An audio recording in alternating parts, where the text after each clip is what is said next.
Hey folks, welcome to this week's newsletter. It's a short one with a bonus at the end. First thing I want to let you know about is the men's breakfast on Saturday, 8:30. Second is I just want to remind you about our discipleship groups that are gathering.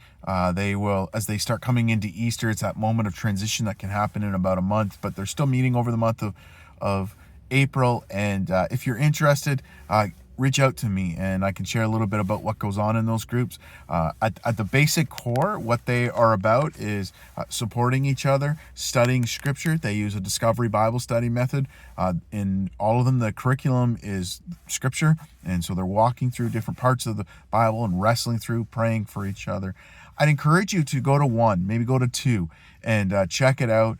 Get to know the people. It takes a little bit of time to connect with those who are there. Some meet weekly, some are every other week, some other schedules than that. Maybe you want to start one, and so let me help you with that and see what where that might go. This coming Sunday, we're taking a look at Romans chapter 3, so welcome to come. Let's get together. We'll pray together. We're going to pray for those names in the wall for our city. We're praying for each other. Of course, there'll be some music and some time to connect afterwards for coffee. And so I want to encourage you to come on out for that. Next Sunday, first Sunday of April, we will be doing our communion. Hey, make sure you check out the email. If you don't receive the email, let us know. We want to make sure you get that. There's lots of other things put in the email that's relevant information for what's going on. If you're just watching this on YouTube, we'll drop a link in the description or the email, and send a note to the church, and we'll get you connected to that. Have an amazing week, and here's the bonus for the week at the end. So here's one of the bonuses for today. It comes from an article on discipleship.org.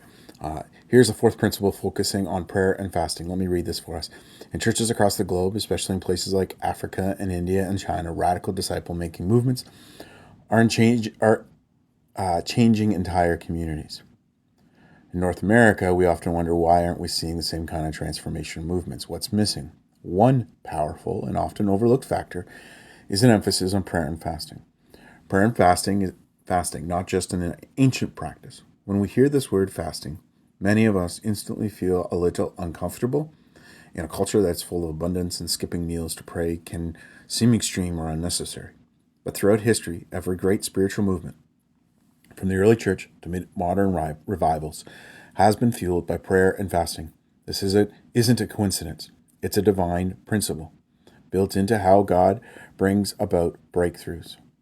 As Josh Howard and I explained, the reason disciple-making movements flourish around the world isn't simply cultural, it's spiritual hunger.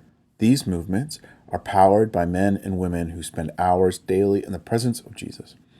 They fast 2 to 3 days every week. Their prayers are bold and desperate. God, make my city hungry for you, like I hunger for food. Make my neighbors thirst for you, like I first thirst for water. Intensity and devotion. This intensity and devotion stand in stark contrast to what we often see in the West. While we value prayer, we rarely embrace fasting at the same level. But here's the truth. If we want to see God move in our churches and families and cities, we need to reclaim this radical practice.